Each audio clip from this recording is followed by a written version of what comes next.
우리 예수 그리스도는 멜기세덱의 반차를 따르는 대제사장입니다. 멜기세덱의 반차를 따른 대제사장의 사역은 소와 양으로 제사를 드리는 것이 아니라 자신의 몸과 피를 나누어주는 것입니다. 우리 주님의 살은 생명이에요. 따라서 주님의 살을 먹는 자는 영원한 생명을 얻습니다. 우리 주님의 피는 새 언약의 피입니다. 이것은 예수 그리스도의 피가 단순히 우리의 죄를 사해 주시는 피만이 아니라 구약 성경에 담긴 옛 언약의 모든 효능을 담고 있는 피라는 뜻입니다. 즉 예수 그리스도의 피는 믿는 자를 보호하는 피요, 한시를 통하여 하나님의 소유와 자녀가 되게 하는 피요, 구원과 구속의 피요, 새 땅을 주시겠다고 하는 피요, 믿는 자를 영원한 제사장으로 세우는 피요, 영원한 나라 즉 하나님의 나라를 세우고 그 나라 안으로 우리를 이끌어 주시는 피인 것입니다. 우리 예수님은 옛 언약에 담긴 모든 은혜와 효능을 당신의 피에 담아서 우리들에게 주셨으니 예수 그리스도의 보혈의 공로와 능력은 아무리 생각해도 놀랍고 놀라울 뿐입니다. 우리 성도는 단순히 예수 그리스도의 피를 내 죄를 사해 주시는 것 정도만 아니라 일평생 예수 그리스도의 보혈의 공로를 깨닫고 이 보혈의 공로를 누리며 살아갈 수 있기를 간절히 바랍니다.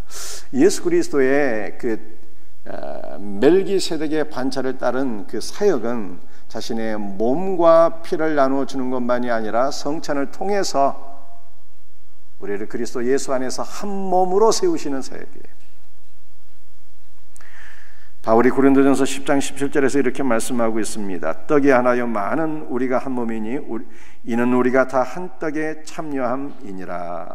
우리는 숫자가 많지만 한 떡이신 그리스도의 몸과 피에 참여함으로 말미암아 한 몸이 되었다라고 하는 말씀입니다. 예배의 본질이 무엇일까요? 예배의 본질은 단순히 경건 생활을 하는 것이 목적이 아니라, 단순히 경건 생활을 하기 위한 목적이라면 온라인 예배로 대체가 가능할 수가 있겠습니다. 그러나 예배의 본질은 함께 모여서 말씀을 먹고 그리스도 예수의 몸과 피에 참여하는 이 성찬을 통해서 우리가 한 몸으로 지어지는 거예요. 한 몸으로. 이것이 성경이 말씀하고 있는 예배의 본질인 것입니다. 오늘 본문 말씀을 통해서 우리 중보자이신 예수 그리스도께서 주신 두 가지의 선물을 함께 생각하면서 그 은혜를 나누고자 합니다. 첫 번째로 대제사장 되신 예수 그리스도께서 우리에게 주신 선물은요, 중보 기도를 통해서 주신 선물이에요. 그래서 오늘 이 시간에 먼저 우리는 중보자 예수 그리스도의 그 기도는 어떤 것인가를 한번 살펴볼 수 있기를 원합니다. 히브리서 5장 7절 말씀이에요. 함께 같이 읽습니다. 그는 육체에 계실 때 자기를 죽음에서 능히 구원하실 이에게 심한 통곡과 눈물로 간구와 소원을 올렸고 그의 경건하심으로 말미암아 들으심을 얻었느니라. 예수 그리스도는 육체에 계실 때에 우리를 위해서 중보 기도를 드리셨어요. 예수 그리스도께서 육체에 계실 때라고 하는 말은 영원한 영광의 상태와는 이 대비가 되는 말씀입니다. 영원 전부터 성부 하나님과 하나로 영광 중에 계실 때 성자 예수 그리스도는 주인들을 동정할 수가 없으셨어요. 그러나 성육신하셔서 육체 가운데 거하실 때 예수 그리스도는 가난과 수고와 고통과 시험과 모든 연약함을 다 경험하셨기에 그는 진실로 우리를 긍휼히 여기시는 대제사장이 되셨습니다. 그러므로 육신의 연약한 가운데 고통받는 성도들이 있다면 주님께로 나가시기를 바랍니다. 대제사장 예수 그리스도께서 베풀어 주시는 위로와 긍휼하심 가운데 우리의 모든 연약함이, 우리의 모든 고통이 회복되는 역사가 있게 될 것을 믿으시길 바랍니다. 우리 예수님은 육체에 계실 때 심한 통곡과 눈물로 간구와 소원을 올려드렸습니다. 이 히브리서 5장 7절에 나타난 예수 그리스도의 기도는 예수께서 십자가에 못 박혀 죽으시기 전날 밤 겟세마네 동산에서의 기도를 우리들에게 보여주고 있어요. 예수님은 겟세마네 동산에서 격렬한 부르짖음과 눈물과 간구와 기도를 드리셨어요. 매우 큰 소리로 부르짖어 기도하셨기 때문에 제자들은 저기 돌 던질 만큼 떨어져 있었지만 예수 그리스도의 부르짖는 그 기도의 소리를 분명하게 들을 수가 있었습니다. 주님의 부르짖음은 마음을 찢고 다 쏟아붓는 부르짖음이었어요. 또한 예수님은 뜨거운 눈물로써 통곡하시면서 기도하셨습니다. 누가복음 22장 44절 말씀입니다. 예수께서 힘쓰고 애써 더욱 간절히 기도하시니 땀이 땅에 떨어지는 핏방울같이 되더라. 예수님 얼마나 간절히 기도하셨든지 모세의 혈관이 파괴되어 땀과 피가 범벅이 되어 피로 얼룩진 땀을 흘리셨어요. 여러분 가운데 육신의 연약함으로 가장 절망스러운 상황 속에서 고통받는 우리 형제자매들이 있습니까? 우리를 위해 고통 가운데 간절히 기도하신 주님을 바라보시고 그분 앞으로 나오시기를 바랍니다. 예수 그리스도의 긍휼을 의지하며 간절한 기도로 여러분의 모든 문제를 주님께 맡겨드리시기를 바랍니다. 인간은요 결코 우리의 도움이 될 수가 없어요. 사람은 우리의 연약함을 무시하고 업신여길 뿐입니다. 그러나 인간의 연약함을 친히 경험하신 예수 그리스도는 고통 중에 자기에게 나오는 모든 이들을 긍휼히 여기시며 전능하신 능력으로 도우시는 분이에요. 내일부터 한 주간 특별 새벽기도회가 진행됩니다. 우리를 긍휼히 여기시고 전능하신 능력으로 도우시는 주님의 능력과 역사를 경험할 수 있는 우리 특사가 될 수 있기를 예수 그리스도의 이름으로 축복합니다. 자, 이제 보다 더 중요한 문제는 우리 예수님은 무엇을 위해서 기도하셨을까라고 하는 거예요. 히브리서 5장 7절 자기를 죽음에서 구원하실 이에게 우리 예수님의 간구는요 죽음이 무서워서 죽음을 피하기 위하여 기도한 것이 아니었어요. 왜냐하면 예수 그리스도의 죽으심과 부활은 이미 예정되어 있었고 아버지 하나님의 뜻이었기 때문입니다. 따라서 예수님은 아버지의 뜻이 이루어지기를 간절히 소원하셨어요. 아버지여 내 뜻대로 이루지 마시고 아버지의 뜻이 이루어지기를 원하나이다. 아버지의 뜻을 간구하셨어요. 예수께서 간구하신 것은 자신의 죽음을 통하여 주 예수 그리스도를 십자가에 못 박은 자들이 사망에서 벗어나서 하늘의 생명을 누리는 것이었습니다. 예수 그리스도를 못 박은 자들이 누구입니까? 단순히 로마 군병만이 아니라 예수님은 나의 죄, 우리의 죄 때문에 십자가에 못 박히셨잖아요. 그래서 예수님은 십자가에 못 박은 우리가 죄로부터 사망으로부터 벗어나서 하늘의 생명을 충만하게 받도록 이것을 위해서 기도하신 거예요. 그리고 이것이 바로 예수님께서 이 땅에 오신 목적입니다. 신약성경 요한복음 10장 10절 말씀을 보게 되면 예수 그리스도의 성육신하신 목적이 무엇인가를 우리들에게 밝히 말씀하고 있습니다. 내가 온 것은 양으로 생명을 얻게 하고 더 풍성히 얻게 하려는 것이라. 하늘의 생명을 주시기 위해서 오셨어요. 우리 주님은 어떻게 하늘의 생명을 주셨습니까? 요한복음 10장 11절 말씀. 나는 선한 목자라 선한 목자는 양들을 위하여 목숨을 버리거니와. 예수님은 육신의 목숨은 버리시고 그러므로 우리들에게 하늘의 생명을 주시기 위해서 오셨어요. 그리고 예수 그리스도는 이것이 이루어지도록 간구하신 것입니다. 죽음이 무서워서 죽음을 피하기 위해서 기도하신 것이 아니라 아버지의 뜻을 따라서 당신께서 육신의 목숨은 포기하시고 육신의 생명은 버리시고 하늘의 생명을 우리들에게 넘치도록 주시기 위하여 우리 주님은 기도하셨어요. 그렇다면 예수님의 기도는 응답이 되었을까요? 아버지의 뜻을 간구하신 예수 그리스도의 기도는요, 응답되었습니다. 어떻게 응답이 되었을까요? 부르짖어 기도했기 때문에 응답이 되었습니까? 조용히 기도하면 응답되지 않을까요? 통곡하며 기도하셨기 때문에 응답되셨을까요? 울지 않으면 기도의 응답은 없는 것입니까? 예수님의 기도의 비결, 기도 응답의 비결을 오늘 본문은 우리들에게 보여주고 있습니다.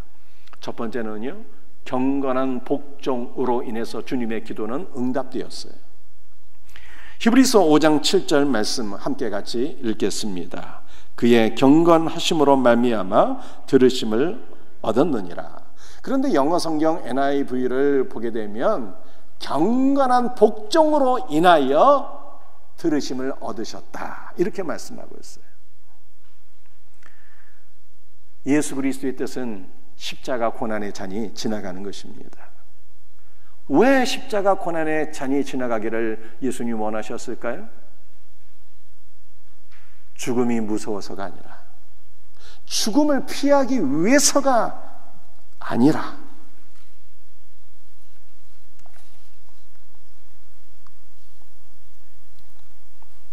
그렇다면 왜 예수님은 십자가 고난의 잔이 지나가기를 원하신 것입니까? 예수 그리스도는 온 인류의 죄를 짊어지시고 아버지께서 내리신 저주와 형벌을 받으셔야 했기 때문입니다.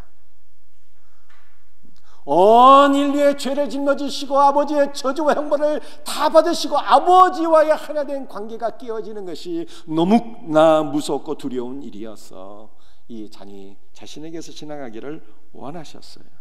그러나 예수님은 나의 뜻이 이루어지지 말게 하시고 아버지의 뜻이 이루어지기를 원합니다 하시면서 자신의 뜻을 아버지의 뜻에 복종하셨어요. 예수 그리스도의 간구는 자신의 뜻을 아버지의 뜻에 복종하신 기도였기 때문에 그 결과 우리는 죄와 사망에서 벗어나서 하늘의 생명으로 충만하게 되었습니다. 두 번째, 예수 그리스도의 기도 응답의 비밀. 어떻게 예수님의 기도는 응답되었을까요? 경건한 두려움을 인하여입니다. 히브리서 5장 7절 말씀을 다시 한 번 더 읽겠습니다. 그의 경건하심으로 말미암아 들으심을 얻었느니라. 그런데 이것을 다른 영어 성경을 보니까, 킹 제임스 버전을 보니까 두려움으로 인하여 들으심을 얻었다, 이렇게 말씀하고 있어요. 예수님의 기도는 첫 번째는 경건한 복종으로 응답을 받게 되었고요, 두 번째는 두려움으로 응답을 받으신 거예요. 두려움으로. 예수 그리스도는 왜 두려워하셨습니까? 인간 생명, 육신의 목숨이 끊어지는 것을 두려워한 것이 아니었어요. 예수 그리스도의 죽음은 매우 특별한 죽음이며 다른 모든 사람들의 죽음과는 근본적으로 달랐습니다. 여러분들, 불신자의 죽음은 어떨까요? 불신자의 죽음은 예수 믿지 않으면 지옥으로 가는 거예요. 불신자들에게 지옥은 한 번도 경험해 보지 못한 것이기 때문에, 또 지옥의 영원한 형벌을 받는 것이기 때문에 가장 큰 두려움입니다.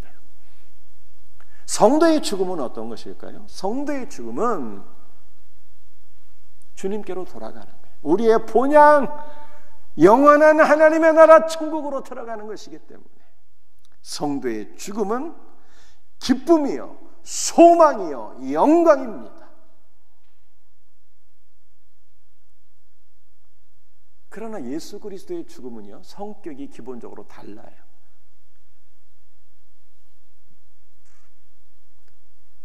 여러분들 예수님께서 왜 두려워하셨을까요? 육신의 생명이 끝나게 되면 영원한 본향에 들어가게 되는데, 그러므로 성도에게 죽음은요, 소망이요, 기쁨이요, 영광인데 예수 그리스도께서 죽는 것이 무서워하셨겠습니까? 주님께서 죽는 것을 두려워하셨을까요? 그것이 아니었어요. 고린도후서 5장 21절 말씀이에요. 함께 같이 읽도록 합니다. 하나님이 죄를 알지도 못하신 이를 우리를 대신하여 죄로 삼으신 것은 우리로 하여금 그 안에서 하나님의 의가 되게 하려 하심이라. 예수 그리스도의 죽음은 우리의 머리털보다 많은 죄들을 용서하신 죽음이에요. 예수 그리스도의 죽음은 죄가 되신 죽음이에요. 예수 그리스도는 우리 안에 있는 원죄, 즉 죄의 본성을 뿌리 뽑아서 당신이 짊어지심으로 말미암아 죄가 되셨어요. 그래서 예수 그리스도의 죽음은 죄가 죽은 죽음이에요. 그러므로 예수 그리스도의 죽음을 통해서 우리는 죄의 관세에서 벗어나서 참된 생명과 자유함과 평강을 누리게 된 것을 믿으시기를 바랍니다. 성부 하나님은 우리의 모든 죄를 짊어지신 예수 그리스도에게 당신의 모든 진노의 형벌과 저주를 내리셨어요. 따라서 예수 그리스도는 겟세마네 동산에서 기도하실 때 자신을 향하신 아버지의 진노와 저주를 보게 된 거예요. 그러므로 우리 주님은요, 두려워하신 거예요. 죽음이 두려우신 것이 아니라 우리의 죄를 다 짊어지시고 죄가 되셔서 아버지의 모든 저주와 형벌을 다 받으셨기 때문에 그것이 주님은 두려우셨다. 성경이 이렇게 말씀하고 있습니다. 예수 그리스도는 모든 저주와 형벌을 다 받으시는 자신의 육신의 죽음을 통해서 우리가 사망에서 벗어나서 하늘의 생명을 얻게 하셨어요.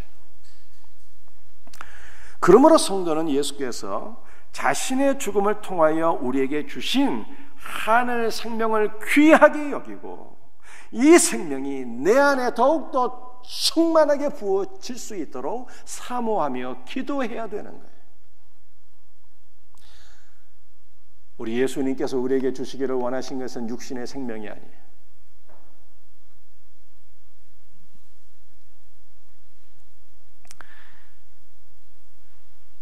기독교 2000년 역사 가운데 모든 믿음의 사람들은 육신의 생명을 함부로 취급하지도 않았지만 단 한 사람도 육신의 생명에 연연한 분이 없어요.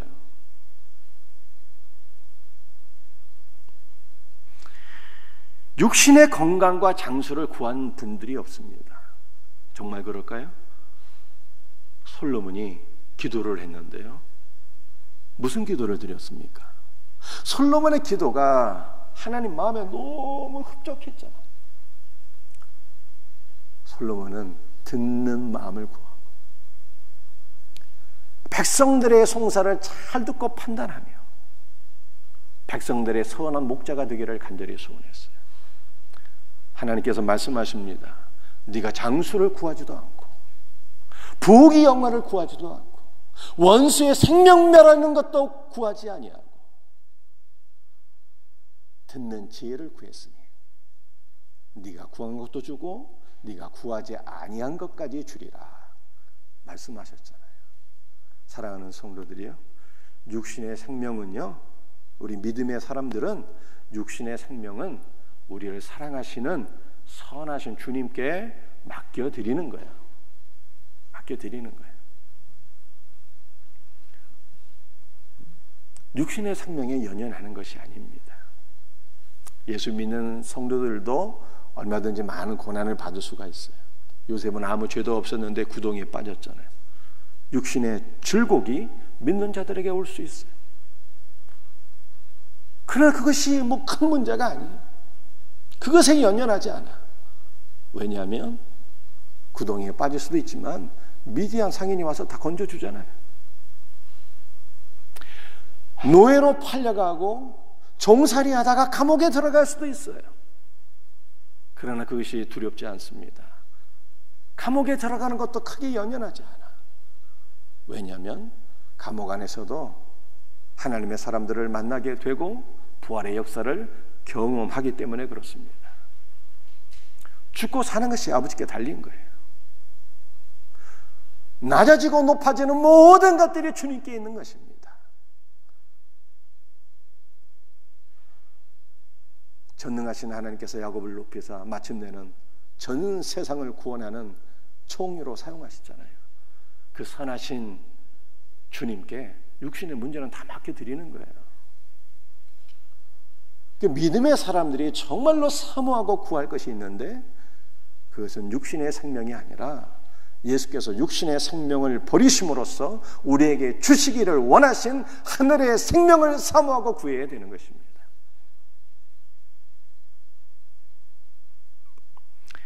그렇다면 여러분들, 예수께서 우리에게 주신 하늘 생명이라는 것은 과연 무엇일까요? 하늘 생명은 영원히 사는 것이 아니에요. 지옥에서도 영원히 삽니다. 사람이 죽으면 영원히 소멸되는 것이 아니에요. 믿지 않는 자는 지옥에 떨어져서 영원한 형벌을 받게 돼요. 그래서 성경이 말씀하고 있는 하늘 생명은 단순히 영원히 사는 것이 아닙니다.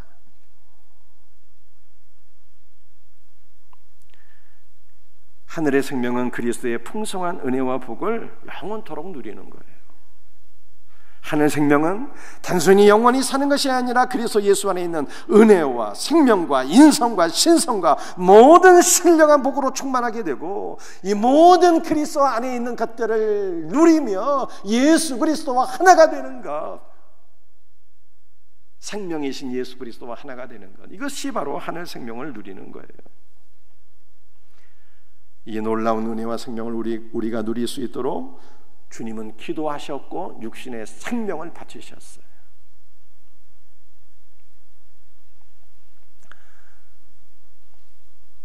제가 설교 때 하도 구원 하니까 어떤 분이 이런 질문을 하세요.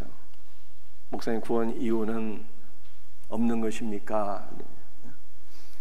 일단 구원이 무엇인지 알고 얘기를 우리는 해야 되는 것입니다. 여러분들, 구원은 10번에서 1원 모자라는 것도 아니고, 구원은 단순히 죄를 사함받는 것도 아니고, 구원은 죽고 난 이후에 대골 같은 집에 들어가서 사는 것도 아니고, 구원은 어떤 것일까? 영역이 옮겨진 거예요. 예수 그리스도 안으로 우리가 들어가게 되는 거예요. 그래서 예수 그리스도의 모든 은혜와 생명과 신령한 복들을 영원히 누리며 주 예수 그리스도와 하나가 되는 것, 이것이 바로 구원인 것입니다.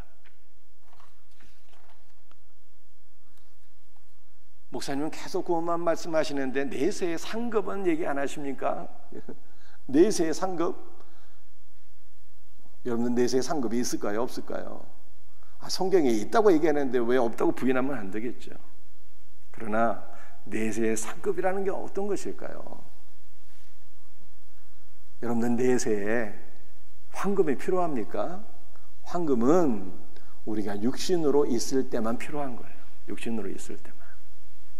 그렇다면 내세에 주님께서 주시는 상급은 무엇을 뜻하는 것입니까?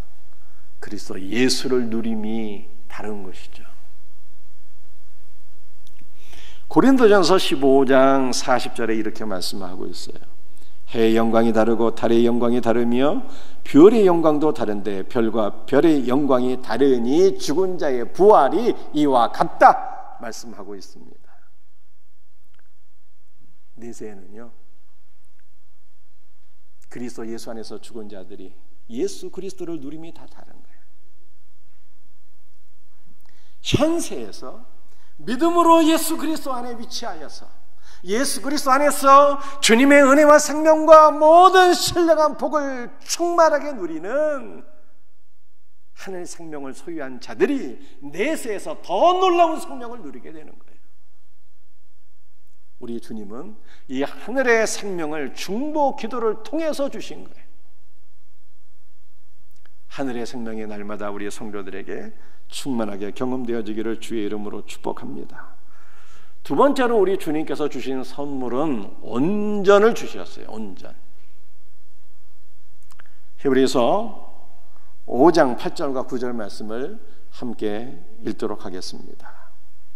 그가 아들이시면서도 받으신 고난으로 말미암아 순종함을 배워서 온전하게 되셨은즉 자기에게 순종하는 모든 자에게 영원한 구원의 근원이 되시고, 성자 예수 그리스도는 전지전능하신 하나님이세요. 따라서 주님은 무언가를 배우실 필요가 없으신 분입니다. 주 예수 그리스도는 지혜와 지식과 능력과 인성과 신성에서 온전하신 하나님이에요. 그렇다면 예수께서 고난으로 말미암아 순종을 배워서 온전하게 되셨다는 것이 무슨 뜻일까요?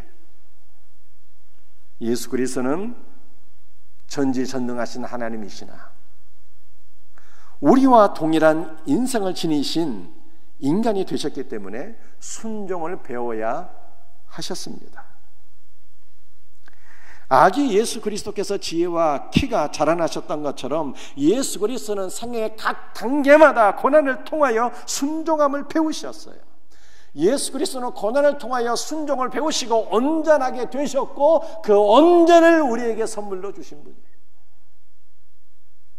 이 온전이라고 하는 단어는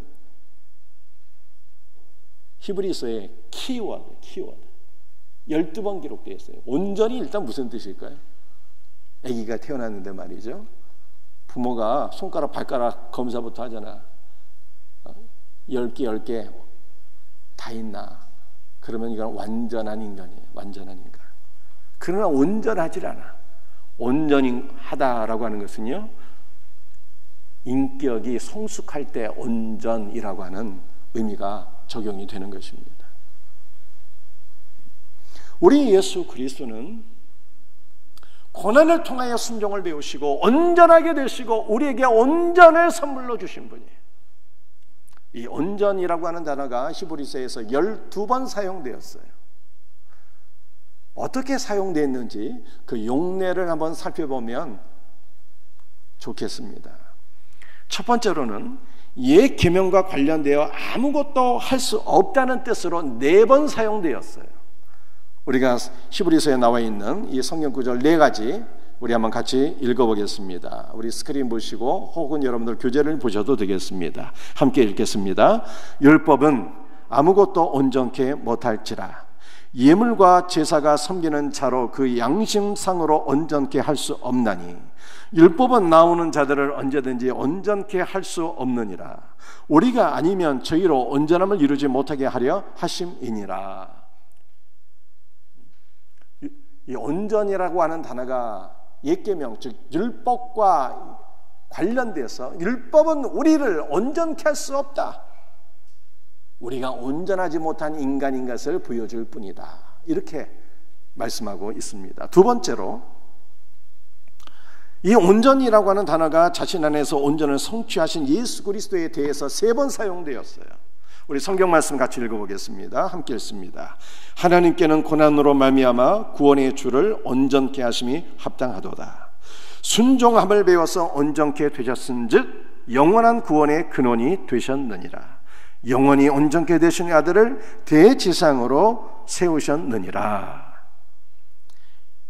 하나님께서 고난으로 말미암아 순종을 배우신 예수 그리스도를 온전케 하셨어요. 온전하게 되신 아들은 대제사장으로 임명되셨습니다. 아들로서의 예수 그리스도는 우리를 아버지의 생명 안으로 인도하시고요, 대제사장으로서의 예수는 우리를 아버지의 교제와 임재 안으로 온전히 인도하시기에 부족함이 없으신 분이에요. 세 번째로 이 온전이라고 하는 단어는 그리스도께서 우리를 위해 하신 사역에 관하여 사용되었어요. 두 번입니다. 성경 말씀 한번 읽어보겠습니다. 저가 한 제물로 거룩게 된 자들을 영원히 온전케 하셨느니라. 우리 믿음의 주여 온전케 하시는 이.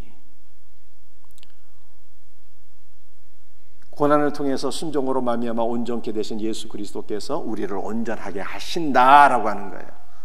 예수 그리스도의 사역이 우리를 온전케 하시는 사역이라고 하는 것을 말씀하고 있습니다. 그리고 네 번째로 신자의 인격에 관해서 이 온전이라고 하는 단어가 3번 사용되었습니다. 성경 말씀 한번 읽겠습니다. 단단한 음식은 장성한 자의 것이니, 이 장성한 자라 하는 것이 온전이라고 하는 뜻이에요. 두 번째, 완전한 데 나아가자. 세 번째, 평강의 하나님이 모든 선한 일에 너를 온전케 하시기를 원하노라. 성전은 온전으로 나아가는 자들입니다. 그 온전은요, 그리스도께서 성취하셨고 그를 믿고 따르는 자들에게 선물로 주신 것이 온전이에요. 그러므로 사랑하는 성도들이 우리가 온전으로 나가기를 원하십니까? 그렇다면 온전을 선물로 주신 예수 그리스도와 연합되지 않으면 방법이 없는 거예요. 골로새서 1장 22절 말씀을 우리 한번 같이 읽어보겠습니다. 함께 읽습니다. 이제는 그의 육체의 죽음으로 말미암아 화목하게 하사 너희를 거룩하고 흠없고 책망할 것이 없는 자로 그 앞에 세우고자 하셨으니. 여러분들, 화목이라고 하는 단어가 도대체 무엇일까요? 예수 그리스도는 그의 육체의 죽으심으로 말미암아 화목하게 하셨대요. 이 화목이라고 하는 단어는 예수께서 십자가의 제물이 되심으로 말미암아 우리의 죄를 사해 주시고 아버지 하나님과 우리를 사이좋게 하셨다, 이러한 내용이 아닌 것입니다. 화목이라고 하는 이 단어의 원어적 의미는요, 교환하다, 바꾸다, 이런 뜻이에요. 예수 그리스도의 육신의 죽음으로 말미암아 예수 그리스도와 우리가 교환되었다는 뜻입니다. 우리의 죄는 예수께서 짊어지시고 예수 그리스도의 의가 우리에게 오고 바뀌어진 거예요. 바뀌어졌어요. 우리의 모든 연약함과 온전치 못함은 예수께서 가져가시고 예수 그리스도의 온전함이 우리에게 선물로 왔다는 뜻이에요. 이게 화목이에요, 화목. 그래서 우리는 예수 그리스도의 육신의 죽음을 통해서 바뀌어지고 교환된 자이기 때문에 그 결과 어떻게 되었어요? 거룩하고 흠없고 책망할 것이 없는 자로 세워졌다는 뜻입니다. 사랑하는 성도들이여, 거룩하고 흠없고 책망할 것이 없는 온전의 상태를 사모하십니까? 인간의 힘과 방법으로는요, 방법이 없어요. 바뀌어져야 돼. 나의 옛사람은 그리스도 예수와 함께 죽고 새 사람이신 예수께서 내 안에 교환되시고 주 예수로 충만하게 될 때 주님께서 나에게 온전을 선물로 주시는 거예요. 구약성경 스바냐 3장 17절 말씀을 한번 같이 읽어보겠습니다. 너희 하나님 여호와가 너희 가운데 계시니 그는 구원을 베푸실 전능자이시라. 그가 너로 말미암아 기쁨을 이기지 못하시며 너를 잠잠히 사랑하시며 너로 말미암아 즐거이 부르며 기뻐하시리라 하리라. 여러분들, 스바냐 3장 17절은 같은 의미를 갖고 있는 표현이 3번 반복되어 있어요. 자, 어떤 것이 3번 반복되어 있을까요? 한번 손가락으로 꼽아 보시겠습니다. 너로 말미암아 기쁨을 이기지 못하시며, 첫 번째, 너를 잠잠히 사랑하시며, 두 번째, 너로 말미암아 즐거이 부르며 기뻐하시리라. 이 세 번째. 이 비슷한 표현이 3번 강조되어 있어요. 그만큼 하나님께서 우리 모두를 사랑하시고 기뻐하시고 즐거워하신다는 거예요. 그런데 스바냐 3장 17절이 신약 성경에서 언제 사용되었는가 하면은 예수 그리스도께서 세례 받으실 때 아버지 하나님께서 성자 예수 그리스도에게 하신 말씀입니다. 이는 내 사랑하는 아들이요 내 기뻐하는 자라고 선포하셨어요. 하나님께서 성자 예수 그리스도를 그렇게 기뻐하시고 사랑하시고 즐거워하시는 것처럼 우리를 사랑하시고 기뻐하시고 우리를 생각할 때마다 즐거움이 충만하시다. 스바냐 3장 17절에 그렇게 말씀하고 있는 것입니다. 왜 그럴까요? 왜 하나님께서 우리를 바라보시면서 그렇게 사랑과 기쁨이 충만하시고 즐거움을 이기지 못하시고 왜 그러실까요? 교환되었기 때문에 그래요. 교환되었기 때문에. 나의 옛사람은 그리스도 예수와 함께 죽고 그리스도 예수께서 내 안에 새 사람으로 찾아오시고 내 안에 그리스도 예수가 계시기 때문에 아버지 하나님께서 나를 그리스도 예수로 보시는 거예요. 너는 내 사랑하는 아들이요 내 기뻐하는 자라고 주님께서 나를 향하여 말씀하시는 거예요. 나를 물어보시고 내 안에 계신 예수 그리스도를 바라보시고 나를 그렇게 기뻐하시고 사랑하신다는 뜻이에요. 하나님께서 왜 우리를 그렇게 기뻐하고 사랑하신다고요? 우리를 바라보실 때 온전히 순종하신 아들로 간주하시는 거예요. 나의 모든 죄와 연약함은 그리스도께서 가져가시고 그리스도 예수의 온전함이 나에게 선물되었기 때문에 아버지께서 우리를 보실 때 온전히 순종하는 아들로 간주하시고 그래서 사랑하시고 기뻐하시는 거예요. 그러므로 사랑하는 성도들이요, 이 아버지 하나님의 시각으로 우리는 내 자신을 볼 수가 있어야 돼요.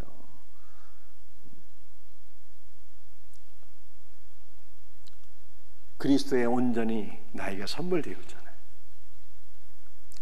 온전한 믿음의 사람으로 내가 나를 간주하고 이 시각으로 남편도 바라보고 아내도 바라보고 자녀도 바라보고 이웃도 바라보고 이 믿음의 눈으로 바라볼 수 있어야 돼요. 야곱에게 이 믿음의 눈이 있었잖아요. 군사 400명이 에서와 함께 야곱을 죽이기 위해서 왔어요. 자기를 죽이고자 하는 형 에서를 야곱이 보았는데 어떻게 보았습니까? 야곱이 이런 고백을 하게 돼요. 내가 형님의 얼굴을 배운 즉 하나님의 얼굴을 뵌 것 같습니다. 이렇게 아부한 것이 아니라 정말 그렇게 보인 거예요. 하나님께서 야곱의 눈을 열어주시고 에서 안에 있는 하나님을 보게 하신 거예요. 여러분들, 우리에게 이러한 시각이 필요한 거예요. 아버지께서 나를 바라보시는 온전한 순종의 아들로 바라보시고 우리를 사랑하시고 기뻐하시는 이 시각이, 믿음의 시각이 나에게 있고 이 믿음의 눈으로 살아가는 가족과 이웃을 우리가 볼 수 있는 은혜가 있기를 주의 이름으로 축복합니다. 오늘 마지막 성경 구절인데요, 히브리서 5장 8절과 9절 말씀입니다. 같이 말씀을 읽도록 하겠습니다.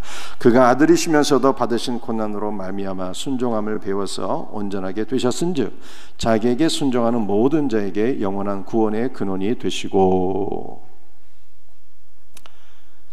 자, 우리 예수님께서 두 가지 선물을 주셨어요.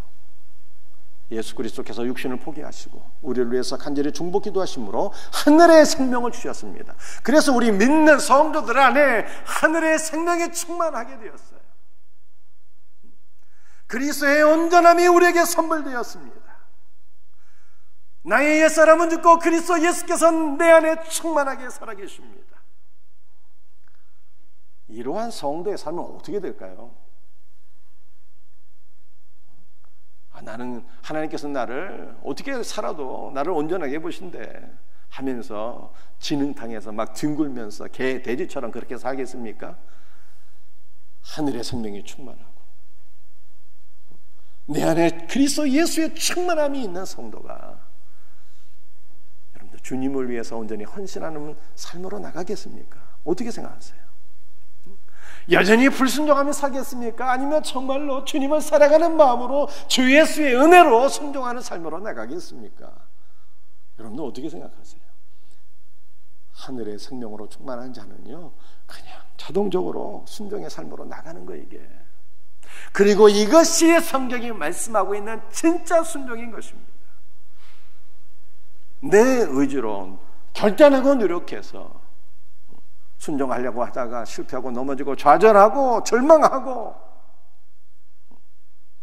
여러분들 이렇게 하는 것이 순종이 아니라, 그렇게 해서 순종을 이룬들 그것이 나의 의가 되지 어떻게 주님의 은혜가 되겠어요? 성경이 말씀하고 있는 참된 순종은 주 예수로 충만해서 그분의 은혜와 생명으로 여러분들 내가 사로잡히게 될 때 순종은요 자연히 나오는 거예요. 여러분들 의가 두 가지 의가 있잖아요. 믿음으로 주어진 의가 있고 삶 속에서 드러나는 의가 있는데, 믿음으로 주어진 의가, 주 예수의 은혜와 생명에 충만하게 되면 내 삶은요 그냥 자동으로 바뀌어지게 되는 거예요.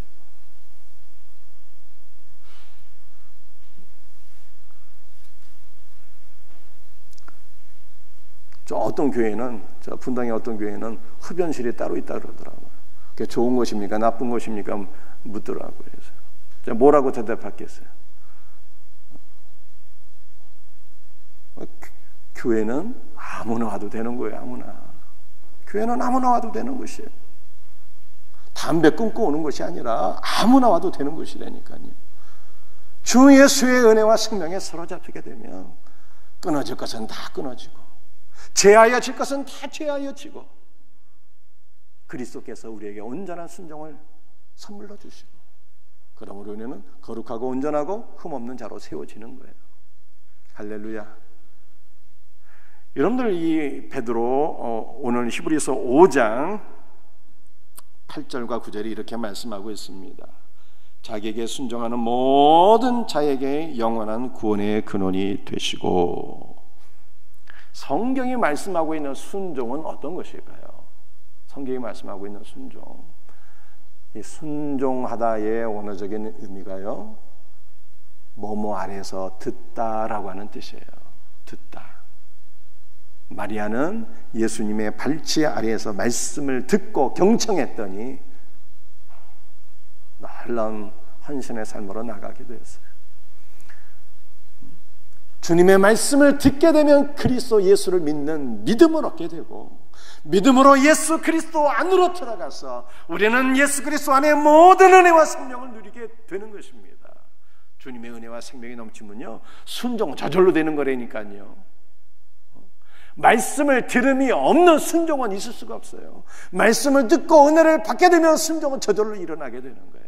이것이 성경이 말씀하고 있는 순종이에요. 순종. 주님께서 우리에게 온전을 선물로 주셨는데 그 온전함이 순종으로 나타나는 거예요. 말씀을 마치겠습니다. 예수께서 우리에게 두 가지 선물을 주셨어요. 육신의 생명을 버리시고 하늘의 생명을 주시고, 예수께서 고난으로 순종을 배워서 온전을 이루시고 우리가 이룰 수도 없고 오를 수도 없는 온전을 선물로 주셨어요. 하늘의 생명과 온전함이 우리에게 넘치게 된 것을 믿습니다. 이 믿음으로 날마다 주님의 생명, 하늘의 생명을 누리고 온전함을 누릴 수 있는 우리의 성도들이 되시기를 예수 그리스도의 이름으로 축복합니다.